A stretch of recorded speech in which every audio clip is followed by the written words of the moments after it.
Hello, and welcome to my channel. I'm Andy Grace, the author of the retelling of the Legend of Robin Hood, known as Return to Sherwood. Because I am back at my job as a nanny, finally, I don't have a lot of time to do videos, so I'm sneaking this one in during nap time. But anyway, we'll see how far I can get with this. I wanted to do this tag that I saw when I was watching Jenna Moressi's live stream on Sunday, and it's a TSS tag just to celebrate and to get hype for the upcoming release of The Savior Sister by Jenna Moresi. It was created by Kiley Keeling, I believe is how you say her name. I'm terrible with names, but I'm going to link her channel and the video of her doing the tags down below, so you can go check her out. She made these tags and they're fun. Well, I don't know if they're fun. I haven't done it yet, but I'm assuming it's fun. It was fun to watch her videos and then Jenna talking about it. Anyway, there's actually two tags. There's the bookish one and an authortube one, and the bookish one you answer with books that you have read, and the authortube one is more about your writing. But I've mixed all of the questions together and I'm just doing one tag. So the rules for either tag, but you know, I'm doing one, is that you have to answer at least 10 of the questions. And because I mixed them all together, there's like 58 questions or something. I don't know. I didn't really do the math. But anyway, there's a lot. So I'm gonna try and get through 20 rather than 10, since I'm doing both tags. And then I can't answer the bookish ones with the Savior's Champion or the Savior's Sister. So there's that. Were there any other rules? I think that was it. We're gonna get into it. Okay, this is going to be super interesting doing this during nap time, but this is how it's going to work if I'm going to have a video for tomorrow. So in my head, I was picturing doing this video in front of my bookshelves, so if the bookish questions came out, if that's what I drew, I could just look at my shelves and grab a book. But, hold on, I'm waking up the baby. Too much talking. Little Tyke is sleeping right over there, and so I don't feel like I should be upstairs filming a video for like 20 or 30 minutes while he's sleeping down here. Although if he wakes up all the way, I might just take him up with me. We'll see what happens. Well, it's 3 hours later, but let's get into it. I have all the questions here, both the book ones and the authortube ones. Authortube is not really a word. I think I'm just going to shuffle them and then pick the one off the top. So I'll shuffle it several times and see what happens. Maybe. That shuffling did not go well. It's not on screen, but it did not go well. What have we got? Number 29. Big book. The longest book you've read and loved. Let's see. The longest book that I've read is probably this one. Quicksilver by Neil Stevenson. It's... hold that thought, 927 pages long. There's a little, like, you know, in addition that says, and loved. And I didn't hate this book, and the last 600 pages I really enjoyed. But the first 300 were a little difficult to get through, so maybe it's not accurate to have this as the longest book that I've read and loved. But I can't think of a longer book that I've read and loved. How long is the Silmarillion? I love that book. I don't know. We're just gonna go with this one. I probably don't have to shuffle every time because they're all mixed up. I could just draw them off the top, but I'm shuffling anyway. Who's next? Publishing route. Traditional or indie, and what made you decide? I am independently published. Yay for self-publishing. What made me decide? At the very beginning, I was a teenager and I didn't really do any research.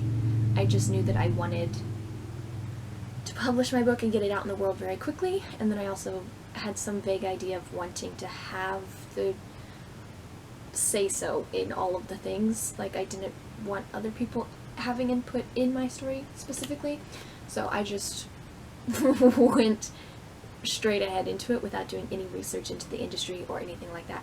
But after that first book that I just sort of rushed through, I did do more research and came to the conclusion that I was right. I did prefer self-publishing. I think at some point it might be fun to have a traditionally published book, just because that would be cool. But yeah, for now I definitely prefer self-publishing because I have all the creative control that I could desire.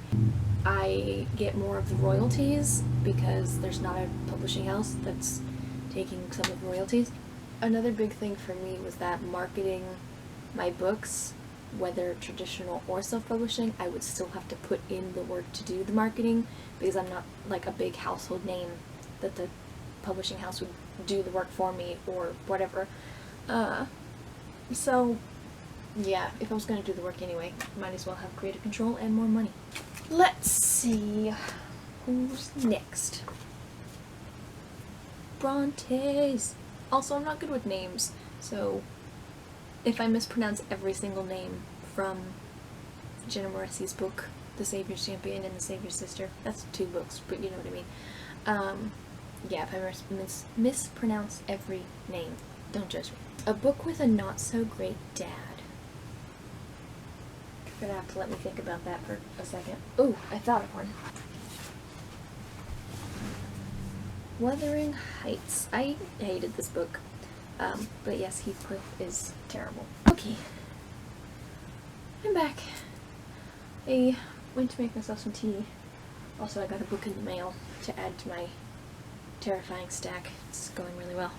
That stack, I'm gonna finish it at some point. There won't be a stack in a few years. Anyway, what am I drawing? I'm out of breath now from coming upstairs. Tablayla! If your book features romance, what's the ship name for the main romance? I love Tablayla. My books don't really feature romance. I mean, there are couples, and, you know, people that love each other, but there's not a focus on the romance, or specifically romantic scenes of any nature. What would the ship name be? Like Robin Hood, Lucy, Boosie. No, I don't know. I have never given ship names to my people. Ever.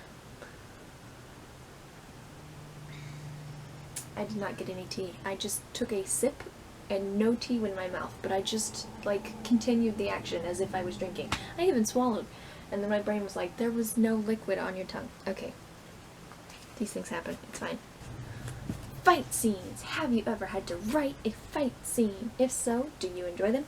I do write a lot of fight scenes. With my Robin Hood stories specifically, it's a medieval adventure, and they're running around with swords and bows and arrows and whatnot, and there's a lot of fighting. And then in my fantasy story that I never actually finished, there was a lot of similar medieval weaponry fight scenes happening. I really enjoy doing fight scenes. When I first started writing them, I did a lot of research beforehand to figure out how, but I really enjoy it, especially in the, like, drafting period, where I'm not, like, editing and fixing things, but I'm just, like, in the zone, and I can see what's happening, and my fingers are just, like, typing it out, and it's super fast-paced, and I really enjoy it. Here we go. Who's next? Characters or plot? Are your books more character-driven, plot-driven, or an even mix of both? In general, I think my books are more character-driven. I don't know why. They just are. Who's next? Purple prose. Yay or nay? Depends. Okay, so with that book that I showed you earlier, the giant one, Quicksilver by Neil Stephenson, the first 300 pages, the story was so non-existent and boring that the only thing keeping me going was the prose. I loved it. It was witty and clever and just everything that it should be, and I loved it. But when reading The Inheritance Cycle,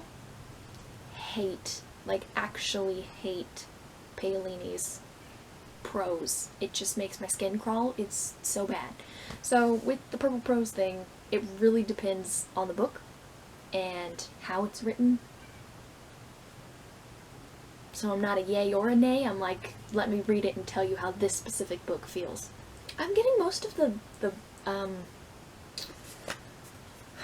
was gonna say bookish, but it's the opposite, the authortube ones. I'm getting most of the authortube questions instead of the bookish ones. I'm shuffling again so that I can try and get a mixture.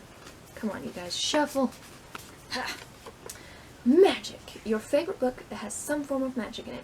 Oh, that's hard. Fantasy is my favorite genre, so magic systems are everywhere. I want to say The Lord of the Rings, because that's probably my favorite fantasy story. Or maybe The Chronicles of Narnia.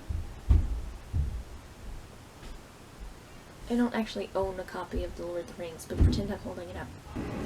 It's getting very loud. 14. Rosebud. A character you don't like but still feel sorry for.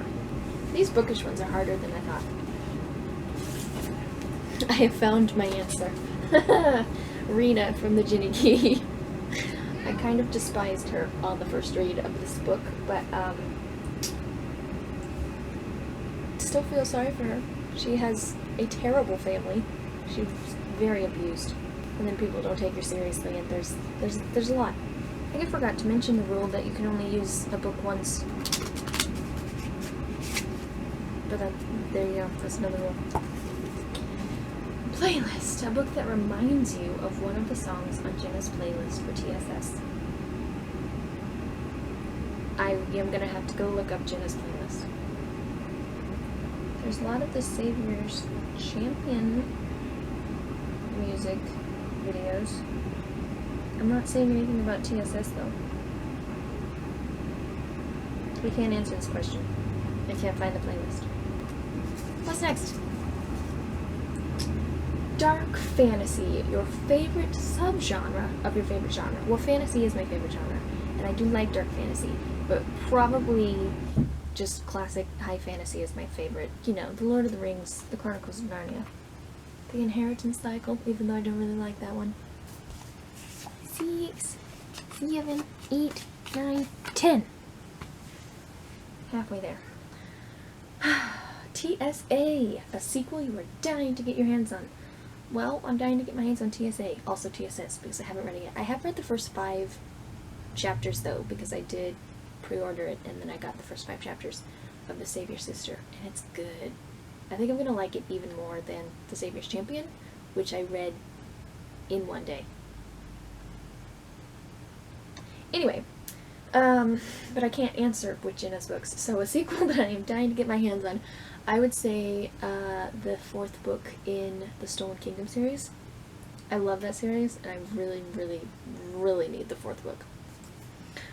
Hylas, your favorite side character.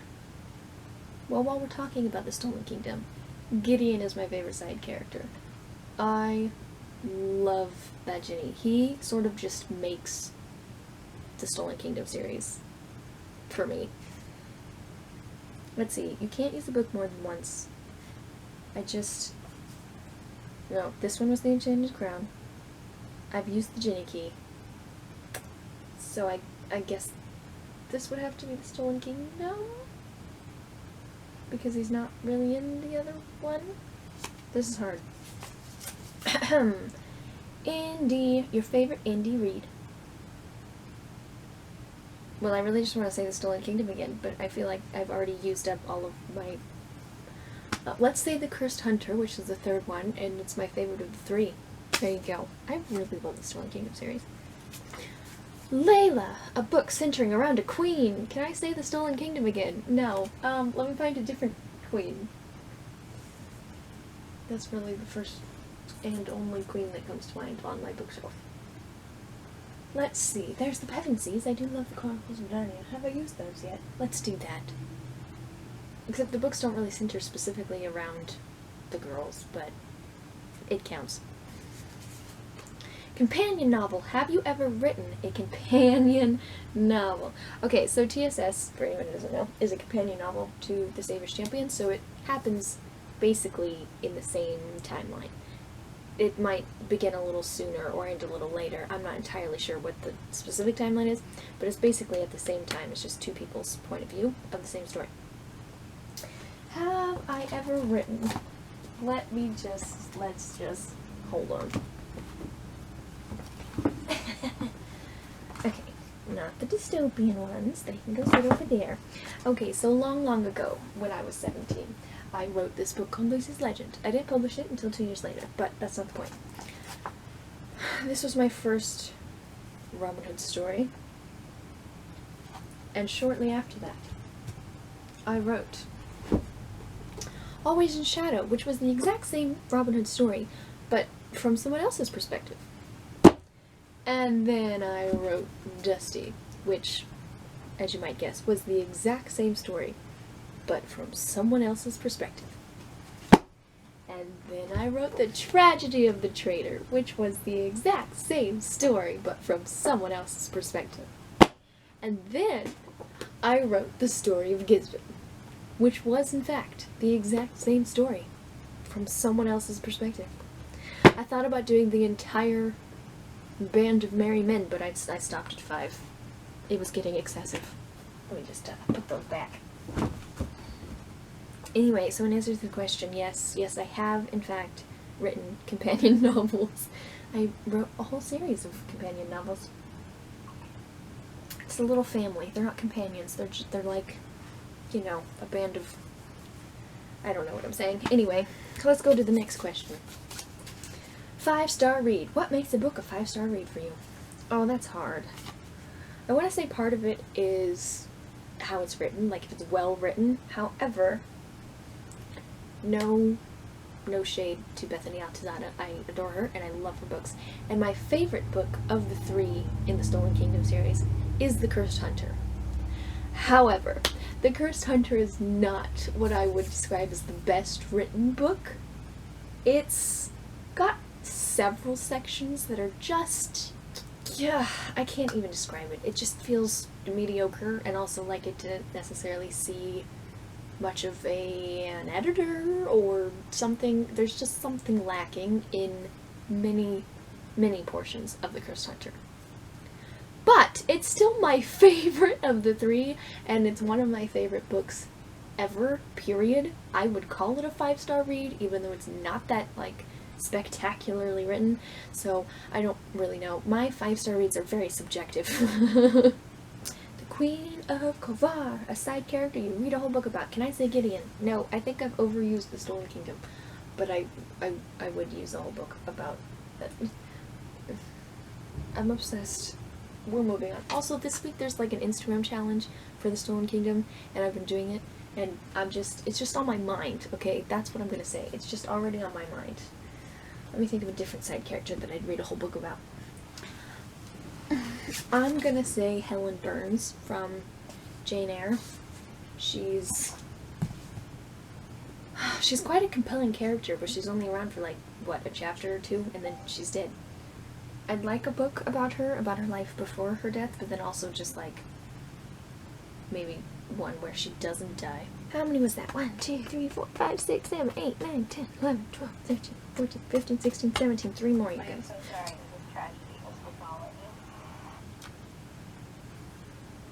I forgot that I told that to push play. And then when it started playing, it panicked me. Banter. What are your favorite types of scenes to write? I like fight scenes, which I've already talked about because they're super fast-paced and fun to do. I also just like when I have a couple characters in a scene together that just play off of each other really well and have banter. Who's next? Plot twists. Does your book feature plot twists? If so, what kind? Not really. No. Ugh. Big book or short? Are you an underwriter or an overwriter? Definitely an underwriter. I never, ever write enough words. Do your books tend to be short or long? Definitely short. It's difficult for me to get my books to even like 50,000 words, although the one that I'm working on right now, Return to Grace, is over 80,000, 83,000, something like that. It's my biggest book yet. And it's not even that big. It's like 371 pages. Although my biggest book currently would be... wait. Technically, my biggest book is the 3-in-1, which actually has 3 novels in it, which I think is cheating. It's like 350 pages. What's next? Character art. Do you plan on getting character art for your book? I'm not planning on it. I'm not planning on paying someone to make art for my books. But if someone just wants to make art for my books, I'm down for that. I think it would be cool at some point, maybe, to have character art done for my books, but it's not on my agenda at the moment. Traitor! A book that has a traitor/betrayal of some kind. I'm gonna cheat and use my own book. Called, you'll never guess, The Tragedy of the Traitor. I think I've done 20 questions, but I'm still going. Does your book, friendship, does your book feature any strong friendships? Yes, definitely. If so, tell us about your favorite one. My favorite one. Well, Robin Hood and Will Scarlet are fun together. I actually kind of really like Ida and Faith, because Ida starts out completely despising Faith, and then they sort of become friends between Return to Sherwood and Return to Grace, and it's a fun journey that I got to write. Genre. What genre is your book? Historical, action, adventure. Robin Hood. Is that a genre? It's the Robin Hood genre. Title, wordplay. A book that uses a title in a similar format to The Savior Sister.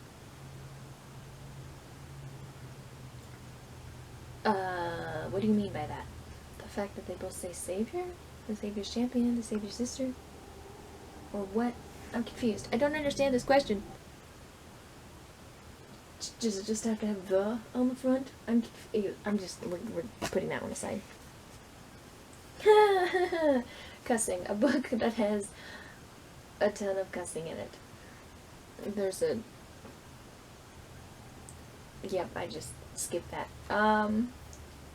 Okay, here's the thing. I don't personally cuss ever. And until I was like 20, 21, I had never really read books that had cussing in them.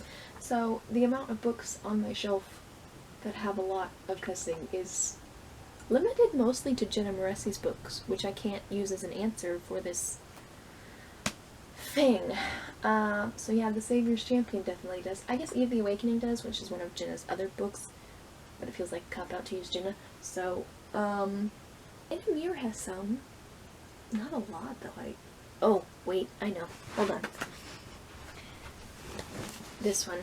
Zero World. It was the first book that I ever read that did have cussing, and I was like 20-ish, as I said, and here's a prime example. When I was reading through it, I was censoring the cuss words.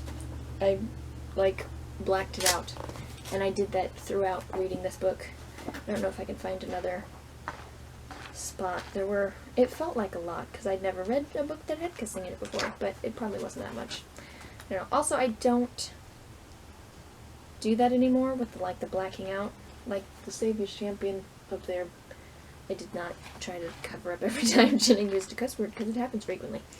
And it would just be a giant black mark. Yeah, okay, I can't actually find another one, but I swear there were a lot. Because I remember covering them up. Oh, there's some. Ha! There's 2 on this page, and there's 2 on this page. Yeah, anyway, this is the only time I've ever done that, and it was the very first book that I read, and I was just like, ouch, ouch, every time that I saw them. Yep, there you go.